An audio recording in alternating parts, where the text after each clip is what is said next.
सिंधुजन अकादमीचे मान्य doctor Sujit Shinde sir यांनी साईजीराव महाराजांचा परिचय करून देणारी व्याख्यानमाला आयोजित केली. ही एक अतिशय महत्वाची अशी बाब आहे आणि याचे कारण म्हणजे पुरोगामी महाराष्ट्राचे निर्माते असणारे साईजीराव पुरोगामी महाराष्ट्राच्या इतिहासात अदृश्य होते. 10 वर्षापूर्वी आदरणीय बाबाभान यांनी सयाजी शोभायात्रेचा आरंभ करून आपला गौरवशाली इतिहास जगापुढे आणला. साकेत प्रकाशन व महाराजा सयाजीराव गायकवाड संशोधन आणि प्रशिक्षण संस्था औरंगाबाद यांच्या माध्यमातून सुरू झालेला हा महाप्रकल्प पुढे 2017ला महाराष्ट्र शासनाने बाबाभान यांच्या नेतृत्वाखाली महाराजा सयाजीराव गायकवाड चरित्र साधने प्रकाशन समिती स्थापन करून या कामाला शासनाचे पाठबळ दिले. या सर्व एकत्रित प्रयत्नातून आज अखेर 4 वर्षात एकूण 105 संदर्भ ग्रंथांची निर्मिती झाली. बाबाभान सरांनी आमच्यासारख्या नव्या पिढीतील संशोधक अभ्यासकांना या महाप्रकल्पाचा क्रियाशील भाग बनवून भक्कम पाठबळ दिले. त्याबद्दल मी आदरणीय भान सरांच्या प्रती कृतज्ञता व्यक्त करतो आणि माझ्या विषयाकडे वळतो. मुंबईसह संयुक्त महाराष्ट्राची स्थापना होत असताना संयुक्त महाराष्ट्र चळवळीचे नायक शिवाजी महाराज होते. शिवाजी महाराजांच्या स्वराज्यातील स्वराज्य साकारण्याचा संकल्प महाराष्ट्राने सोडला होता. परंतु 17व्या शतकातील शिवाजी महाराजांचे स्वराज्य 20व्या शतकात साकारण्याचे प्रारूप 19व्या शतकात सयाजीरावांनी बडोद्यात तयार केले होते. त्यामुळे हे स्वराज्य सयाजीरावांमार्फत यशवंतरावांकडे आले होते. 1 मे 1960 रोजी मुंबईसह महाराष्ट्राची स्थापना झाल्यानंतर यशवंतराव चव्हाणांनी 19 नोव्हेंबर 1960 रोजी घेतलेला पहिला निर्णय म्हणजे महाराष्ट्र राज्य साहित्य आणि संस्कृती मंडळाची स्थापना होती. अशा प्रकारचे मंडळ स्थापन करणारे महाराष्ट्र हे भारतातील एकमेव राज्य होते. या मंडळाची ध्येय आणि उद्दिष्टे हे थेटपणे सयाजीराव महाराजांनी या क्षेत्रात केलेल्या कामाचे अनुकरण होते. या निर्णयाबरोबरच महाराष्ट्रात सुरू झालेले अनेक उपक्रम हे बडोद्याचे नाते सांगतात. हा योगायोग नव्हता, तर सयाजीरावांचे केलेले ते डोळस आणि भौतिक अनुकरण होते. याचा एक ठोस पुरावा म्हणजे 1962 साली यशवंतराव चव्हाणांनी महाराजा सयाजीराव गायकवाड यांचे समग्र साहित्य प्रकाशित करण्याचा घेतलेला निर्णय होता. याला पुढच्याच वर्षी म्हणजे 1963ला साजरी होणाऱ्या सयाजीरावांच्या जन्मशताब्दीची पार्श्वभूमी होती. परंतु दरम्यान 1962चे भारत चीन युद्ध सुरू झाल्याने यशवंतराव संरक्षण मंत्री म्हणून केंद्रात गेले. त्यामुळे हे काम मागे पडले. परंतु या निमित्ताने शिवाजी महाराज सयाजीराव यशवंतराव हा अनुबंध मात्र अधोरेखित झाला. पुण्यातील 12 मावळात लहानपणी गेलेल्या शिवाजी महाराजांच्या व्यक्तिमत्वातील सर्वसमावेशकता ही लहानपणी विविध जातींच्या सवंगड्यांबरोबर निर्माण झालेल्या नात्याचा परिपाक होता. कवळाण्यासारख्या खेड्यात सामान्य आणि सर्व जातीतील बालमित्रांमध्ये गेलेल्या बालपणात सयाजीरावांच्या सर्वसमावेशकतेचे मूळ आपल्याला सापडते. पुढे आयुष्यभर जगप्रवासातून कमावलेली तुलनात्मक दृष्टी आणि धर्म, तत्वज्ञान व संस्कृतीच्या तुलनात्मक व्यासंगाच्या जोरावर या सर्वसमावेशकतेचा परमोच्च विकास सयाजीरावांनी साधला. मावळ्यांच्या साथीने आयुष्यभराच्या संघर्षातून उभा केलेल्या स्वराज्याला शिवाजी महाराज व्यक्तिगत मालमत्ता न समजता नेहमी रयतेचे राज्य असे संबोधत. शिवाजी महाराजांमध्ये उपभोगशून्य ऋषित्वाचा हा आविष्कार होता. सयाजीरावांनी आपल्या खाजगी खर्चाची तपासणी सरकारी अधिकाऱ्याच्या अखत्यारीत आणून शिवाजी महाराजांचा वारसा पुढे चालवला. विशेष बाब म्हणजे 1936 मध्ये राज्यकारभाराच्या हिरक महोत्सव प्रसंगी सयाजीरावांनी अस्पृश्योद्धाराच्या कामासाठी खाजगी फंडातून 1 कोटी रुपयाची तरतूद करत उपभोगशून्य राज्याचे मूर्तिमंत उदाहरण भारतासमोर ठेवले. शेतकऱ्यांची स्थिती सुधारून त्यांना स्वाभिमानाने जगता यावे यासाठी शिवाजी महाराजांनी सातत्याने प्रयत्न केले. मोहिमेवरील आपल्या सुभेदारांना लिहिलेल्या पत्रात रयतेवर कोणतीही जबरदस्ती न करता बाजारभावाप्रमाणे फौजेस लागणाऱ्या वस्तूंची खरेदी करण्याची ताकीद शिवाजी महाराजांनी दिली होती. फौजेने मार्गक्रमण करताना शेतकऱ्यांच्या पिकाची नासधूस न करण्याची सूचना आपल्या सर्व प्रमुख अधिकाऱ्यांना केली. दुष्काळाच्या महाभीषण संकटात शिवाजी महाराजांनी स्वराज्यातील शेतकऱ्यांना सारामापी दिली. तसेच नव्याने लागवडीखाली आलेल्या जमिनींवरील शेतसारा वसुलीमध्ये सूट दिली. शेतकऱ्यांच्या अडचणीच्या काळात शिवाजी महाराजांनी केलेली मदत उभा महाराष्ट्र जाणतोच. सयाजीरावांनी बडोद्यातील दुष्काळाच्या आपत्ती प्रसंगी म्हणजे 4 डिसेंबर 1899 ते मार्च 1900 या 4 महिन्याच्या काळात 21,173 चौरस किलोमीटर आकाराच्या आणि 4 प्रांतात विभागलेल्या आपल्या संस्थांचा दुष्काळ पाहणी दौरा केला. या दौऱ्यात सयाजीरावांनी महसुली अधिकाऱ्यांना खेडी पिंजून काढून निराधारांना मदत करण्याचे आदेश दिले. शेतसारा वसुलीसाठी कोणत्याही कठोर उपाययोजना करण्यास सयाजीरावांनी आपल्या अधिकाऱ्यांना मनाई केली. शेतसारा भरण्यास असमर्थ असणाऱ्या व्यक्तींना शक्यतोवर कोणत्याही प्रकारची सक्ती करू नये असा धोरणात्मक निर्णय घेतला. दुष्काळग्रस्तांना मदत करणारे कामगार आणि महाराजांच्या दौऱ्यादरम्यान त्यांना भेटणाऱ्या प्रत्येक व्यक्तीचे म्हणणे शांतपणे ऐकून घेण्याचा हुकूम सयाजीरावांनी आपल्या मंत्र्यांना दिला. शिवरायांची परंपरा उन्नत, उत्क्रांत आणि परिपूर्ण करून स्वराज्य कसे निर्माण होते याची साक्ष सयाजीरावांनी दुष्काळादरम्यान केलेल्या उपाययोजनांवरून पडते. मध्ययुगीन भारतातील राज्यकर्त्यांनी शेतसारा वसुलीचे अधिकार आपल्या राज्यातील वतनदारांना दिले होते. हे वतनदार जनतेची मनमानी पद्धतीने लूट करत.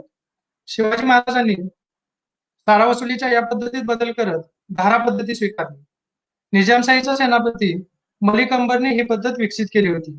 या पद्धतीत सरकार आणि शेतकऱ्यांमधील मध्यस्थ व्यक्ती नाहीसा करून दोघांमध्ये थेट करार करण्यात आले. त्यामुळे शेतकऱ्यांच्या वतनदारांकडून होणाऱ्या लुटीला आळा बसला. सयाजीरावांनी राज्याधिकार प्राप्तीनंतर बडोद्यातील सारा वसुलीच्या पद्धतीत आमूलाग्र बदल घडवून आणले.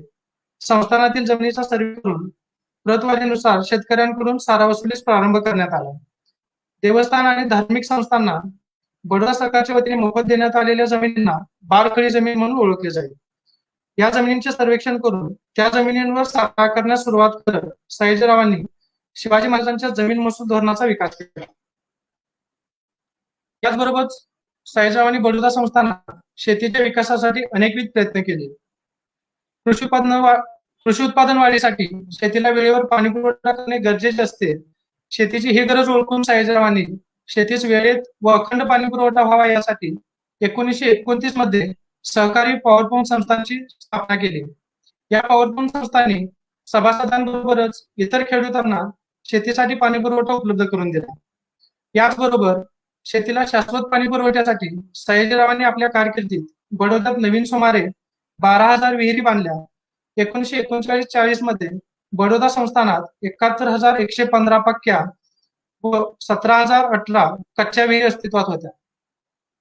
दुष्काळ किंवा पुरासारख्या संकटात शेतकऱ्यांना कोणत्याही प्रकारच्या चारा संकटाला तोंड द्यावे लागू नये यासाठी सयाजीरावांनी 1923-24 मध्ये 36 पशुखाद्य साठवणूक सहकारी संस्थांची निर्मिती केली.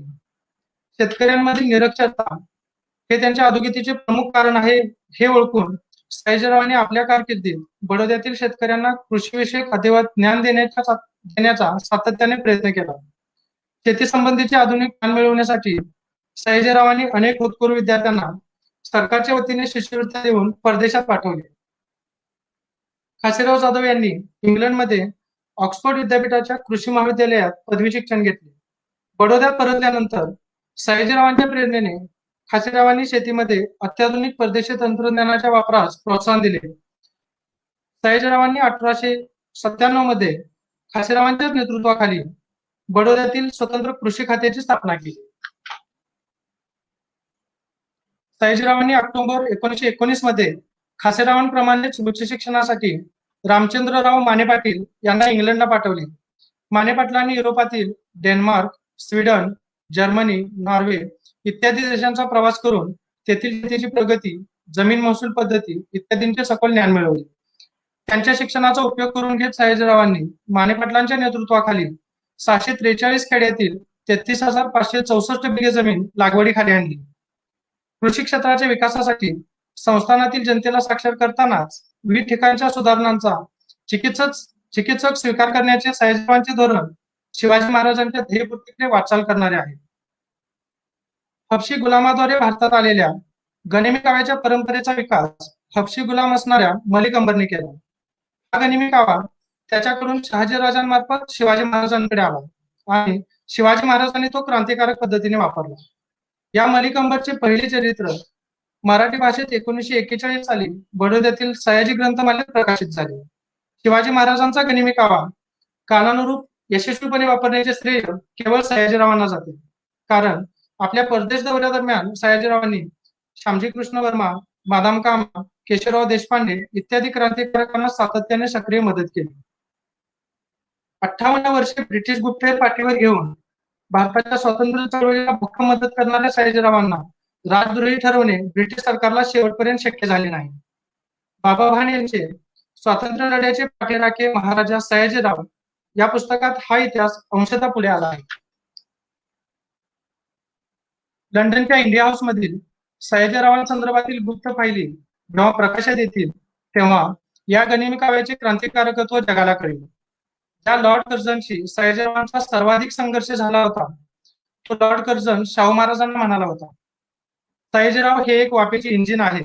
सयाजीरावांचा आदर्श इतर संस्थानिकांनी घ्यावा. शिवाजी महाराजांनी संपूर्ण भारताला स्वराज्याचे स्वप्न पाहायला शिकवले. स्वकर्तृत्व आणि रयतेचे राज्य स्थापन करून स्वराज्यासाठीचे स्वराज्य प्रत्यक्षात उतरवले. सयाजीराव सुद्धा वयाच्या 12व्या वर्षी अपघाताने बडोदा गादीचे वारसदार झाले. राज्याभिषेकावेळी निरक्षर असणाऱ्या सयाजीरावांनी त्यानंतर शिक्षण घेऊन आयुष्यभर ग्रंथ आणि विद्वान यांच्याशी स्वतःला एकरूप करून लोक प्रशासनाचे नवीन विक्रमच प्रस्थापित केले. स्वतःच्या व्यासंगाने जगातील सर्व प्रतिष्ठित ज्ञान केंद्राचे सन्मान मिळवले. स्वातंत्र्यपूर्व भारतातील 564 राजे ब्रिटिशांचे मांडलिक असताना ब्रिटिशांशी आपल्या पूर्वजांचा असणारा मैत्रीचा करार लंडनच्या कोर्टात सिद्ध करून सयाजीरावांनी सार्वभौम राजा म्हणून स्वतःची प्रतिष्ठा अबाधित ठेवली.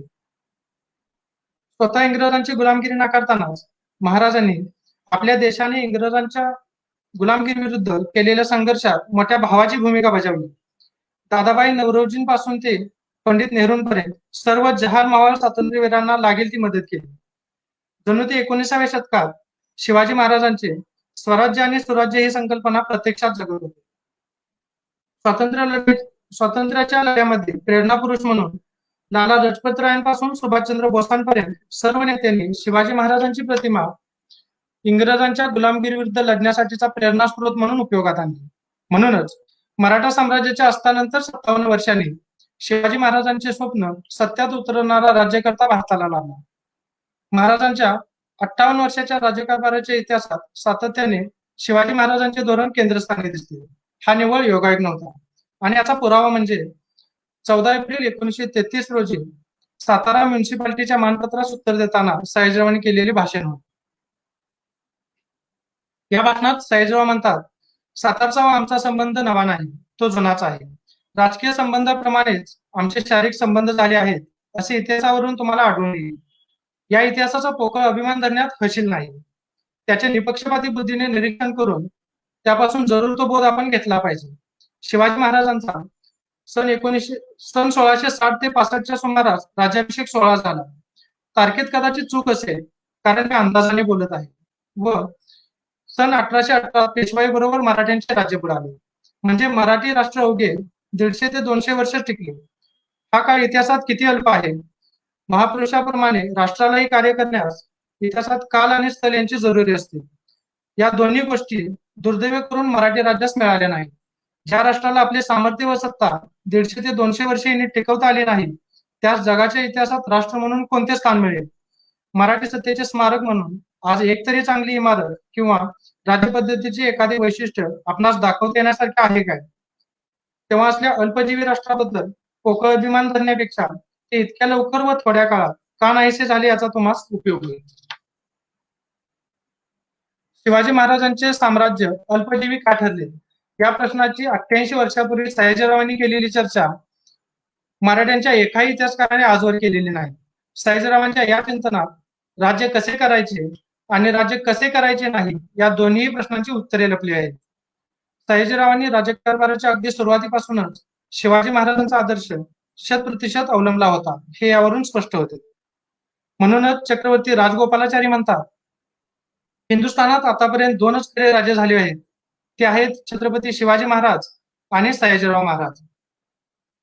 शिवाजी महाराजांच्या स्वप्नातील स्वराज्य सयाजीरावांनी बडोद्यात प्रस्थापित केले. त्यामुळे सयाजीराव हे शिवाजी महाराजांच्या स्वराज्य धोरणाचे खऱ्या अर्थाने पहिले निर्माते होते. त्यामुळेच पंडित मदन मोहन मालवीय यांचे महाराजा सयाजीराव हे हिंदुस्थानातील शिवाजी नंतरचे शेवटचे आदर्श राजे होते हे विधान सयाजीरावांचे सर्वात योग्य मूल्यमापन ठरते. शिवाजी महाराजांनी स्वराज्य उभारणीच्या कार्यात सर्व जाती धर्मियांना सामावून घेण्याचा जाणीवपूर्वक प्रयत्न केला. शिवाजी महाराजांचे सैन्य मुख्यतः कुणबी, सुतार, वाणी, कनिष्ठ जाती यांनी बनले असल्याचे निरीक्षण प्रवासी अली इब्राहिम खान यांनी त्यांच्या तारीख इब्राहिम खान या ग्रंथात नोंदवले आहे. लष्करी अधिकारपदी मराठा, मुलकी प्रशासनात ब्राह्मण व प्रभू आणि आरमारामध्ये कोळी व भंडारी या जातीच्या लोकांचा समावेश करून शिवाजी महाराजांनी प्रशासकीय पातळीवर जातीय समानतेचा अनोखा आदर्श प्रस्थापित केला. पाचाड येथील जिजाबाईंच्या राजवाड्याची सुरक्षेची जबाबदारी महार जातीतील लोकांवर सोपवण्यात आली होती. शिवाजी महाराजांच्या सर्व धर्म समभावाची स्तुती करताना इतिहासकार काफी खान लिहितो, हा शिवाजी आपल्या सैन्याशी मशिदी, कुराण व बायबल यांचा अपमान कधीही करू देत नसे. मालमत्तेची जाळपोळ व लूट करताना जर त्याला कुराण किंवा बायबल आढळले तर ते मोठ्या आदरपूर्वक जवळ घेईल व आपल्या नोकरवर्गातील मुसलमान अथवा ख्रिस्ती धर्मियांना देत असे. शिवाजी महाराजांप्रमाणे सर्व धर्म समभावाचे तत्व आपल्या संस्थानात रुजवतानाच सयाजीरावांनी तुलनात्मक धर्म अभ्यासाच्या अधिष्ठानावर आधारित धर्म सुधारण्याचा अनोखा कार्यक्रम विकसित केला. संस्थानातील प्रजेला धर्म आणि आचार यासंबंधीची विचार स्वातंत्र्य असावे व परधर्माचा स्वीकार केल्याने त्यांच्या विशिष्ट हक्कांवर बाधा येऊ नये या हेतूने 1901 मध्ये धार्मिक स्वातंत्र्याचा कायदा पास केला. या कायद्यात कोणत्याही व्यक्तीला त्याने स्वतः प्राप्त केलेल्या हक्कांवर धर्मांतराने किंवा जाती बहिष्काराने बाधा येऊ नये हे या कायद्याचे मुख्य तत्व आहे. त्याचबरोबर धर्मांतर केल्याची बाब नोंदणी कामदाराकडे पूर्वसूचना देऊन नोंदवण्याची व धर्मांतर करणारा व्यक्ती ते करण्यापूर्वी काही मुदतीपर्यंत या राज्यात राहत असल्याची माहिती ठेवण्याची योजना या कायद्यात करण्यात आल्यामुळे जबरदस्तीने होणाऱ्या धर्मांतराला प्रतिबंध घातला गेला. आधुनिक भारतातील अशा प्रकारचा हा पहिला कायदा होता. जबरदस्तीने मोहम्मद कुली खान बनलेल्या सेनापती नेताजी पालकरांचे आणि बजाजी निंबाळकरांचे धर्मांतर घडवून आणत शिवाजी महाराजांनी सुरू केलेल्या स्वधर्म रक्षणाचा सहिष्णू कार्यक्रम सयाजीरावांनी या कायद्याच्या माध्यमातून विकसित केला. हा कायदा करत असताना हिंदू धर्माचा अतिरेकी अभिमान यामागे नव्हता, तर देशी धर्म आणि संस्कृतीतील सत्व जपण्याचा तो एक आधुनिक प्रयत्न होता. सयाजीरावांनी सत्यशोधक चळवळीचे जनक महात्मा फुलेंना 1889 मध्ये त्यांच्या आजारपणात व त्यांच्या पश्चात सावित्रीबाईंना आर्थिक मदत केली. स्वातंत्र्य चळवळीच्या कार्याला मदत म्हणून सयाजीरावांनी हिंदुत्ववादी टिळकांना पुण्यातील स्वमालकीचा गायकवाडवाडा कायदोपत्री व्यवहार दाखवून भेट दिला. परंतु गीता रहस्य ग्रंथाचे महत्व अधोरेखित करताना त्यातील जातीव्यवस्थेबाबतच्या टिळकांच्या मागासलेल्या धोरणांवर थेट आणि परखडपणे टीका करायलाही ते विसरले नाही. 1930 मध्ये सयाजीरावांनी हिंदू महासभेच्या डॉक्टर बाळकृष्ण मुंजेंना अस्पृश्योद्धाराच्या कार्यासाठी 12,000 रुपयांची मदत केली. प्रत्येक विचारसरणीच्या व्यक्तींना त्यांच्या कार्याचा हेतू लक्षात घेऊन मदत करण्याचे सयाजीरावांचे धोरण म्हणजे शिवाजी महाराजांच्या सर्वसमावेशकतेची प्रगत आवृत्ती होती. स्त्रियांचे दुर्वर्तन केल्यानंतर शिवाजी महाराजांनी रांजेगावचा पाटील व बेलवाडीचा किल्लेदार सुखोजी गायकवाड यांना केलेली शिक्षा आपण जाणतोच. परस्त्री माते समान मानणाऱ्या शिवाजी महाराजांनी स्त्रियांना सन्मानजनक आयुष्य जगण्याची संधी उपलब्ध करून देण्याचा केलेला प्रयत्न हा भारतातील स्त्रीमुक्तीचा महत्वपूर्ण टप्पा होता. शिवाजी महाराजांच्या धोरणाचा वैज्ञानिक विकास करत सयाजीरावांनी स्त्रियांच्या सर्वांगीण उन्नतीसाठी प्रयत्न केले. या संदर्भात महाराजांच्या वैयक्तिक जीवनातील कृतिशीलता अधोरेखित करणारे 2 संदर्भ विचारात घ्यावे लागतील. पहिला संदर्भ महाराणी चिमणाबाईंचा आहे.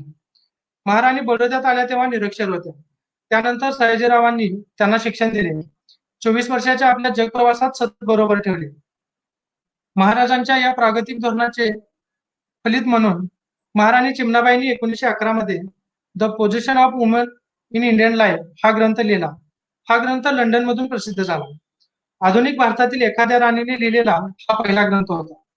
या ग्रंथाचे वेगळेपण म्हणजे जगातील सर्व खंडातील स्त्रियांच्या दर्जाचे प्रत्यक्ष अवलोकन करून तुलनात्मक पद्धतीने लिहिलेला हा जगातील आज अखेरचा एकमेव ग्रंथ आहे. दुसरा संदर्भ म्हणजे महाराजांची कन्या इंद्रादेवी यांनी त्यांचा सयाजीरावांनी ग्वाल्हेरच्या माधवराव शिंदेशी ठरवलेला विवाह स्वतः मोडून बंगाल प्रांतातील कूचबिहार संस्थानचे आदिवासी राजे जितेंद्र नारायण यांच्याशी केलेला मराठा आदिवासी विवाह होय. शाहू महाराजांना धनगर मराठा विवाहाची प्रेरणा देणारा हा विवाह सयाजीरावांच्या मनाविरुद्ध झाला असला तरी ते मुलीच्या या निर्णयात ठामपणे तिच्याबरोबर उभे राहिले. स्त्रियांना कौटुंबिक सन्मान आणि आर्थिक स्वायत्तता प्रदान करण्यासाठी सयाजीरावांनी कायदेशीर प्रयत्न केले. 1933 मध्ये बडोद्यात लागू झालेल्या हिंदू स्त्रियांचा संपत्तीतील हक्क कायद्यामध्ये हिंदू महिलांना वारसा हक्काने कौटुंबिक संपत्तीत हिस्सा देण्यात आला. अशा प्रकारचा कायदा करणारे बडोदा हे भारतातील पहिले संस्थान आहे. भारतीय स्त्रीमुक्ती चळवळीच्या इतिहासात हिंदू कोड बिलाचे स्थान अनन्यसाधारण आहे. भारतीय राज्यघटनेत हिंदू कोड बिलाची चर्चा सुरू होण्याआधी 45 वर्षे म्हणजेच 1905 पासून हिंदू कोड बिलाची अंमलबजावणी बडोद्यात सुरू झाली होती. हिंदू कोड बिलात समाविष्ट असणाऱ्या 6 घटकांशी संबंधित सर्व कायदे सयाजीरावांनी 1905 ते 1933 या काळात लागू केले होते. 20 मार्च 1933 रोजी पुण्यात मराठा समाजाच्या वतीने सयाजीरावांना मानपत्र देण्यात आले. या मानपत्रास उत्तर देताना केलेल्या भाषणात सयाजीराव म्हणतात, कोणत्याही एकाच जातीस उत्तेजन देणे केव्हाही श्रेयस्कर होणार नाही.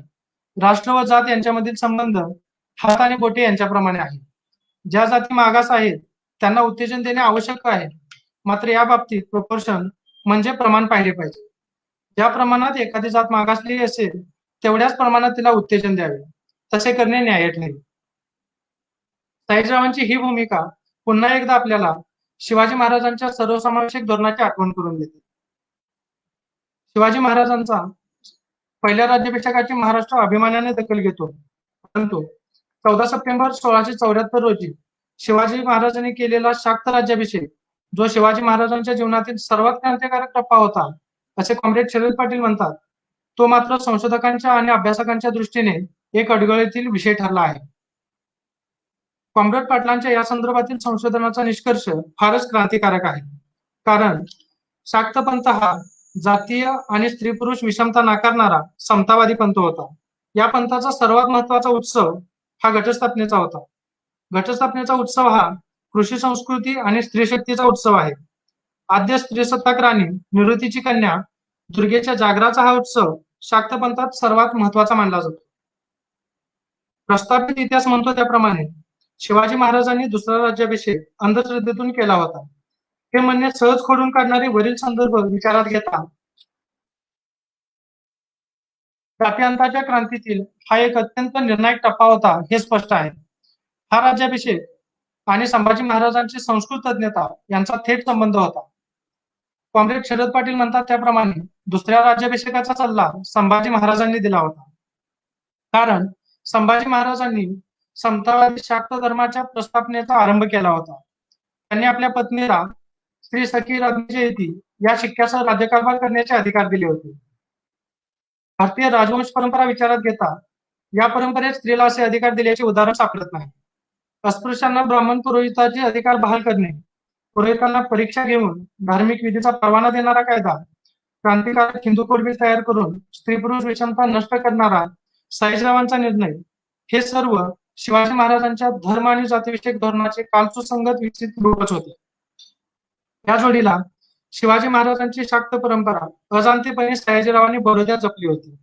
शाक्त राज्याभिषेकानंतर ब्राह्मण म्हणून कोण मुलाहिजा करू पाहतो अशी सडेतोड भूमिका घ्यायला शिवाजी महाराजांनी सुरुवात केली. सयाजीरावांनी हिंदू पुरोहित कायदा आणि बालविवाह प्रतिबंधक कायदा या 2 कायद्याच्या कलमांमध्ये कायद्याचा भंग करणाऱ्या ब्राह्मणांना आर्थिक दंड आणि तुरुंगवास अशा शिक्षांची तरतूद करून शिवाजी महाराजांच्या धोरणाशी अधिक आत्मविश्वासाने संवाद साधला. याचे उत्तम उदाहरण म्हणजे बौद्ध धर्मातील तंत्र संप्रदायावरील अधिकारी पंडित म्हणून जगविख्यात असणारे विनयतोष भट्टाचार्य, सुरुवातीला प्राच्य विद्या संस्थेच्या गायकवाड ओरिएंटल सिरीजचे संपादक व नंतर प्राच्य विद्या संस्थेचे संचालक म्हणून एकूण 29 वर्षे बडोद्यात कार्यरत होते. मूळचे बंगालचे असणारे भट्टाचार्य बडोद्याचे भट्टाचार्य म्हणून जगभर ओळखले जात होते. ब्राह्मणी, जैन, बौद्ध या तिन्ही धर्मांच्या तुलनात्मक अभ्यासातून त्यांनी बौद्ध धर्मातील तंत्र संप्रदायाचे अनन्य महत्व उजेडात आणले.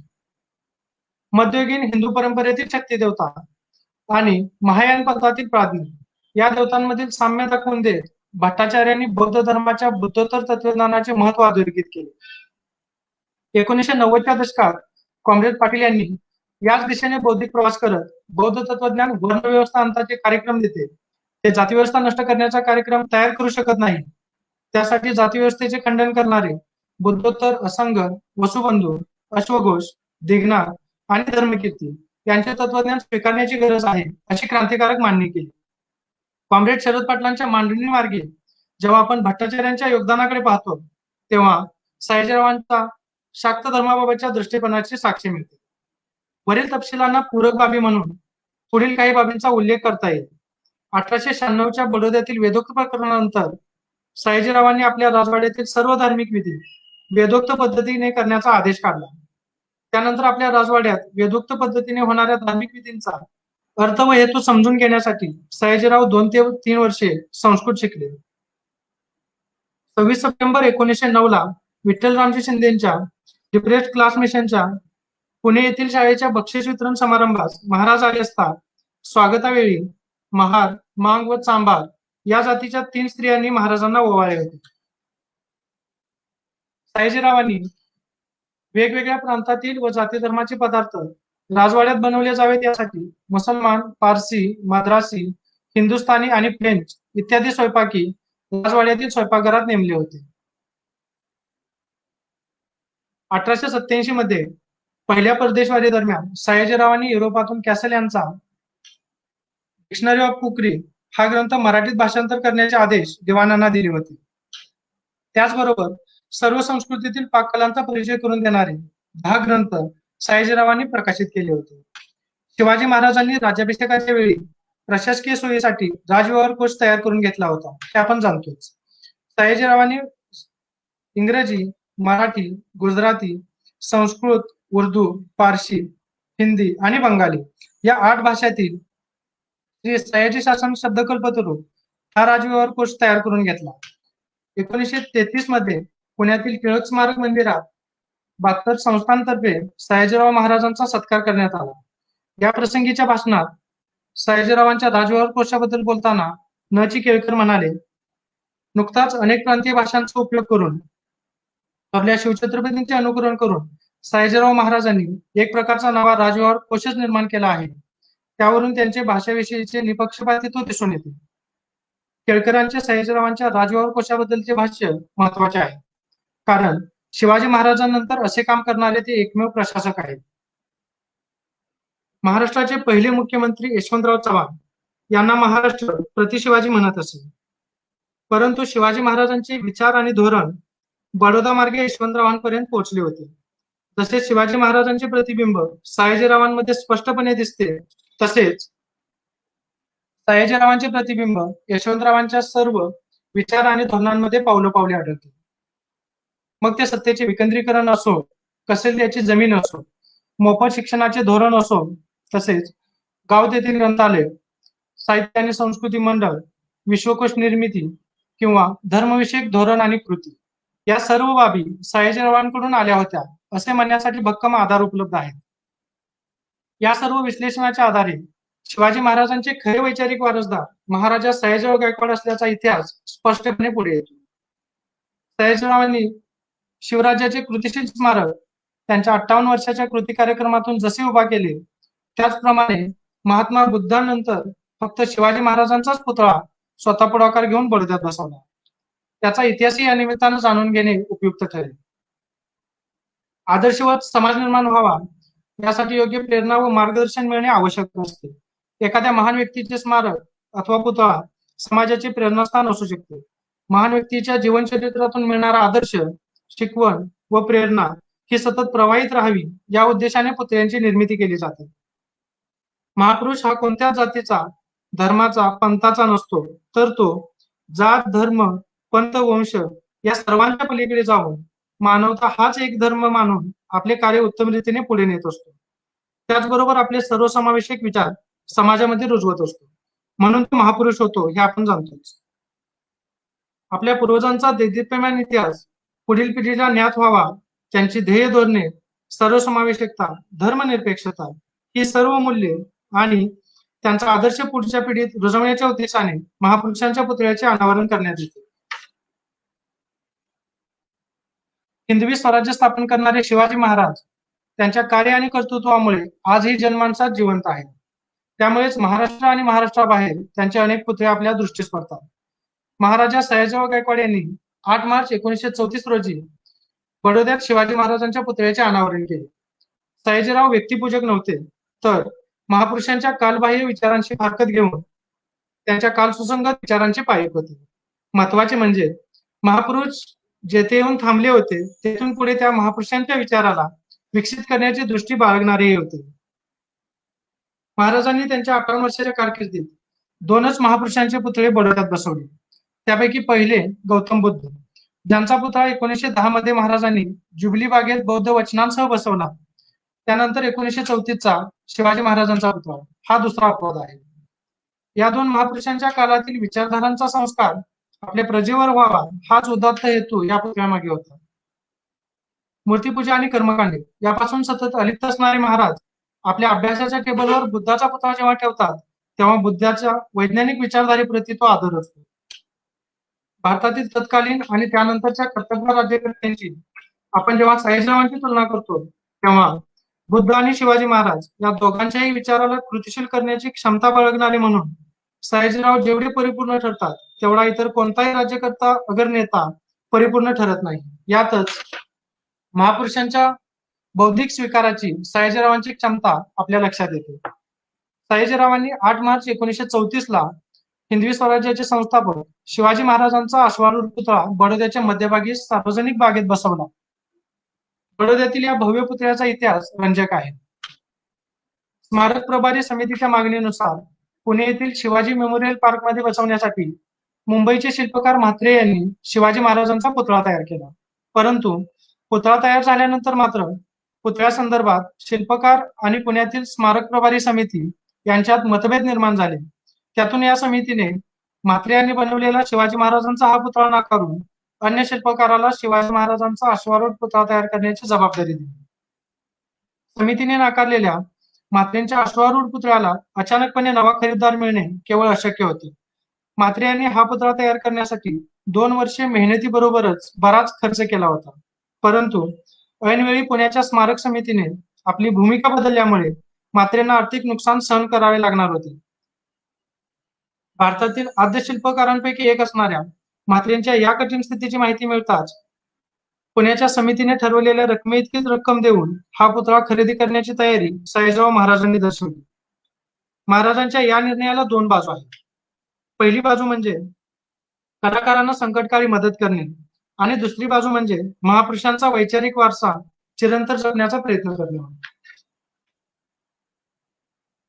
बडोदा येथे शिवाजी महाराजांच्या अश्वारूढ पुतळा अनावरण समारंभात केलेल्या भाषणात महापुरुषांचा भक्तिमुक्त विचार कसा करावा याचे उदाहरण महाराजांनी घालून दिले. या भाषणात सयाजीराव म्हणतात, वादविवादाच्या दंगलीच्या धुरळ्यातही उग्र स्वरूप शिवरायाची मूर्ती उभी असलेली स्पष्ट दिसत आहे. आज आम्ही त्याचा निशंकपणे सन्मान करतो. तो करताना त्यांना प्रत्यक्ष देवशंकराचा प्रतिअवतार समजण्याच्या अंधभक्तीने आम्ही विवेकशून्य झालो नाहीत किंवा त्यांना डोंगरातला उंदीर, राजद्रोही असे म्हणणाऱ्या दूषित पूर्वग्रहाने आम्ही अंध नाही. सयाजीराव महापुरुषांचे दैवतीकरण न करता त्यांचे खरे अनुयायी होणे पसंत करतात. भारतातील आजच्या महापुरुष भक्तीच्या महासागरात सयाजीरावांचे विचार दीपस्तंभाची भूमिका बजावतील. याचे अनुकरण करण्यासाठीच सयाजी विचाराचा जागर ही आपली मूलभूत गरज झाली आहे.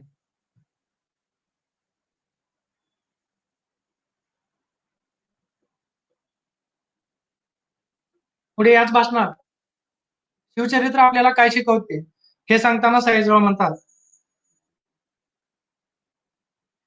जन्माच्या किंवा दर्जाच्या दृष्टीने शिवाजी महाराजांना मोठीशी अनुकूलता नव्हती. एका सामान्य मराठ्याने एका सबंध राष्ट्राचा भागीदार व्हावे व तिला प्रबळ सत्ताधीशांचा विरोध असताना आपल्या विस्कळीत व दुर्बल लोकांना सुसंघटित राष्ट्राच्या पदवीला पोहोचवावे ही कामगिरी काय सामान्य आहे? केवळ पोटार्थी वाटणारे लोक चाकरीस ठेवावे व त्या सर्वांना देशभक्तीने प्रेरित करून सोडावे हीच शिवचरित्राची शिकवण आपल्याला अखंड स्फूर्तिदायक ठरणारी आहे. शिवाजी महाराजांचा विचार सरंजामी आणि मराठा संस्कृताच्या भावनेतून करण्याचा प्रयत्न पुरोगामी इतिहास संशोधकांकडून झाला आहे. 18 पगड जातीचे नेतृत्व शिवाजी महाराजांनी केले असे भाषणात सांगायचे आणि उरात मात्र मराठ्यांचा राजा हा अभिमान बाळगायचा. हे धोरण शिवाजी महाराजांच्या प्रतिगामी मांडणीला उत्तर म्हणून राबविल्याचा परिणाम असा झाला की शिवाजी महाराजांचे रूपांतर आपण एका देवात केले आणि त्याचे क्रांतिकारक धोरण भाषणात बंदिस्त करून कृतिशीलतेला तिलांजली दिली. परिणामी शिवाजी महाराजांच्या धोरणातील समाजभूमिका जनमानसात रुजवण्यामध्ये आपण अपयशी ठरलो. म्हणूनच सयाजीराव महाराजांची ही मांडणी आजही तितकीच समकालीन वाटते. शिवाजी महाराजांनी स्वराज्य उभारणीच्या कार्यात सर्व जाती धर्मियांना सामावून घेण्याचा जाणीवपूर्वक प्रयत्न केला. शिवाजी महाराजांचे सैन्य कुणबी, सुतार, वाणी व कनिष्ठ जातीयांनी बनले होते. विविध जातीच्या लोकांचा समावेश करून शिवाजी महाराजांनी प्रशासकीय पातळीवर जातीय समानतेचा अनोखा आदर्श प्रस्थापित केला. हाच आदर्श घेऊन सयाजीरावांनी 58 वर्षे आपला राज्यकारभार सुरळीतपणे चालवला. सयाजीरावांच्या कोणत्याही धोरणाचा विचार केला तर त्या धोरणांमध्ये शिवाजी महाराजांच्या स्वराज्याचे प्रतिबिंब सापडते आणि हा योगायोग नाही. या दृष्टीने संशोधन झाले तर सयाजीरावांमधील समाज क्रांतिकारक अधिक ठोसपणे पुढे येईल. सयाजीराव हे शिवाजी महाराजांचे कृतिशील वारसदार होते. याचा पुरावा म्हणजे सयाजीरावांनी शिवाजी महाराजांसंदर्भातील साहित्य प्रकाशित करण्यासाठी केलेली मदत होती. फक्त शिवाजी महाराजांसंदर्भातील साहित्यच नव्हे तर मराठ्यांचा संपूर्ण इतिहासच सयाजीरावांच्या पाठबळामुळे प्रकाशित होऊ शकला. शिवाजी महाराजांचे मराठीतील पहिले आणि अधिकृत चरित्र केळुस्कर गुरुजींनी लिहिले. या चरित्राच्या 200 प्रती सयाजीरावांनी विकत घेऊन केळुस्करांना सहाय्य केले. प्राध्यापक काकान यांनी 1921 मध्ये या चरित्राचा इंग्रजीत अनुवाद केला. या अनुवादाच्या छपाईसाठी निधी संकलनामध्ये बडोद्याच्या खासेराव जाधव यांनी महत्वपूर्ण भूमिका बजावली. हा इतिहास देखील आजपर्यंत अज्ञात राहिला. 1919 मध्ये सीताराम पेंडसे यांचा शिवाजी महाराज हा ग्रंथ सयाजीरावांच्या आश्रयाने प्रकाशित झाला. 1920 साली रावलिन्सन कृत शिवाजी द मराठा या इंग्रजी ग्रंथाचे मुकुंदराव मेहता यांनी गुजराती भाषेत भाषांतर केले. बडोदा लष्करातील जनरल नानासाहेब शिंदे यांनी लिहिलेल्या मराठ्यांच्या प्रसिद्ध लढाया हा ग्रंथ 1922 मध्ये साहित्य साहित्यमालेत प्रकाशित करण्यात आला. आजही मराठ्यांच्या इतिहासाबाबत सरदेसाईंच्या रियासती टाळून पुढे जाता येत नाही. या रियासती सयाजीरावांमुळे तयार झाल्या. रियासतकार सरदेसाई हे 37 वर्षीय सयाजीरावांकडे नोकरीस होते. सरदेसाई ते रियासतकार या त्यांच्या वाटचालीत सयाजीराव महाराजांची भूमिका स्पष्ट करताना रियासतकार सरदेसाई लिहितात, आज मी रियासतकार म्हणून मिरवतो त्याचे श्रेय मुख्यतः सयाजीराव महाराजांचे आहे. रियासतकार सरदेसाई कृत मराठा रियासत मध्य विभाग भाग पहिला या मराठी ग्रंथाचा गुजराती अनुवाद भरतराम मेहता यांनी 1928 मध्ये केला. 1933 मध्ये विनायक सदाशिव यांचा तंजावरचे मराठी राज्य हा ग्रंथ प्रकाशित झाला. शिवकालीन पत्रसंग्रह भाग 1 व 2, शिवाजी निबंधावली भाग 1 व 2, इंग्लिश रेकॉर्ड्स ऑन शिवाजी, बाल शिवाजी इत्यादी अनेक शिवाजी महाराज व मराठ्यांच्या इतिहासासंदर्भातील पुस्तके बडोद्यातून प्रकाशित झाली. सयाजीरावांनी मराठ्यांच्या इतिहासविषयक पुस्तकांच्या प्रकाशनाबरोबरच शिवाजी महाराजांसंदर्भातील वेगवेगळ्या कार्यासाठीही मदत केली. 1895 मध्ये रायगडवरील शिवसमाधी जीर्णोद्धारासाठी सर्वाधिक 1000 रुपयाचा निधी सयाजीरावांनी दिला. 1927 साली रायगड किल्ल्यावरील धर्मशाळेसाठी 5000 रुपयाची देणगी दिली. 1904 मध्ये पुण्यातील शिवजयंती महोत्सवासाठी सयाजीरावांनी 1000 रुपयाची मदत केली. 1930 मध्ये सर पी वाचा यांना शिवाजी महाराजांच्या पुतळ्याकरिता 30,000 रुपये सयाजीरावांनी दिले. कोल्हापुरात इतिहास संशोधनाचा पाया घालणारे मराठ्यांचे इतिहासकार आणि शिवाजी विद्यापीठाचे पहिले कुलगुरू डॉक्टर अप्पासाहेब पवार यांना मराठ्यांच्या इतिहासावर लंडन येथे संशोधन करण्यासाठी सयाजीरावांनी 1932 साली 2000 रुपये शिष्यवृत्ती दिली. आजच्या रुपयाच्या मूल्यात ही रक्कम 38,96,000 रुपयाहून अधिक भरते. ही शिष्यवृत्ती सुद्धा महाराष्ट्रासाठी फलदायी ठरली, कारण पुढे अप्पासाहेब पवारांनी कर्वेच्या महाराणी ताराबाई यांच्या कारकिर्दीतील कागदपत्रांचे 3 खंड 1969 ते 1972 मध्ये संपादित करून शिवाजी विद्यापीठातर्फे प्रकाशित केले. अप्पासाहेब पवारांमुळे कोल्हापूर हे इतिहास संशोधनाचे एक महत्त्वाचे केंद्र म्हणून विकसित झाले आहे. याबाबत आपण सदैव कृतज्ञ राहिले पाहिजे. शिवाजी महाराजांसंबंधी कार्यासाठी सयाजीरावांनी दिलेली मदत एकूण 39,000 रुपये इतकी होती. आजच्या रुपयाच्या मूल्यात ही रक्कम सुमारे 9,69,00,000 अधिक भरते.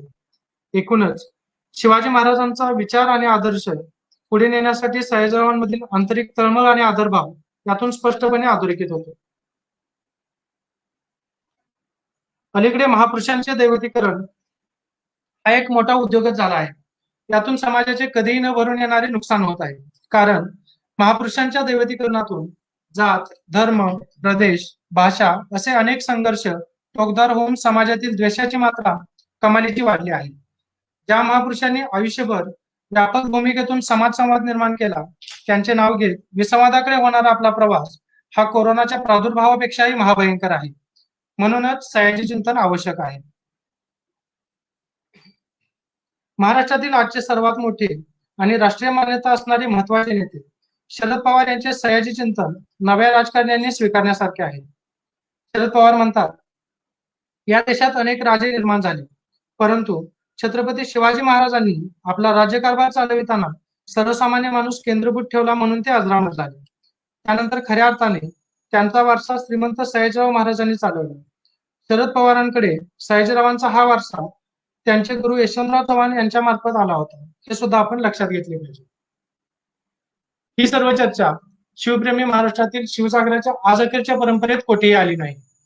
म्हणूनच स्वतंत्रपणे अभ्यासल्याचे हे दुष्परिणाम आहेत. शिवाजी महाराजांचा वारसा कृतिशील करण्याची हिंमत दाखवणे भाषण करणे इतके सोपे नाही. मराठा जात अभिमानातून तर ते शक्यच नाही. कारण शिवाजी महाराज हे खऱ्या अर्थाने मानवतावादी आणि गुणग्राहक होते. म्हणूनच राजेपदाची परंपरा नसताना स्वकष्टाने राज्य प्रस्थापित करून राजा होणारा हा शेतकरी पुत्र खऱ्या अर्थाने जननायक ठरतो. सयाजीराव जरी योगायोगाने बडोद्याचे राजे झाले, तरी मूळचे ते सामान्य शेतकरी कुटुंबात जन्माला येऊन वयाच्या 12व्या वर्षापर्यंत सर्व जातींच्या सवंगड्यांमध्ये बालपण घालवल्यामुळे सर्व जातींशी त्यांचा एक जैविक नाते त्या वयातच तयार झाले होते. यशवंतराव चव्हाण यांची कौटुंबिक पार्श्वभूमी सयाजीरावांसारखीच होती. यामुळे शिवाजी महाराज, सयाजीराव आणि यशवंतराव हा वार्ता जेवढा आपण समजून घ्यायचा प्रयत्न करू, तेवढे आपण संवादी आणि सर्वसमावेशक होऊ. नव्या पिढीने आता या नव्या वाटा जिद्दीने मांडण्याची गरज आहे. या व्याख्यानाच्या निमित्ताने त्याचा आरंभ व्हावा आणि महाराष्ट्राने काट टाकून त्यातून नवी ऊर्जा घ्यावी, एवढीच माफक अपेक्षा. कारण आजची ती आपली सगळ्यात तातडीची गरज आहे. धन्यवाद.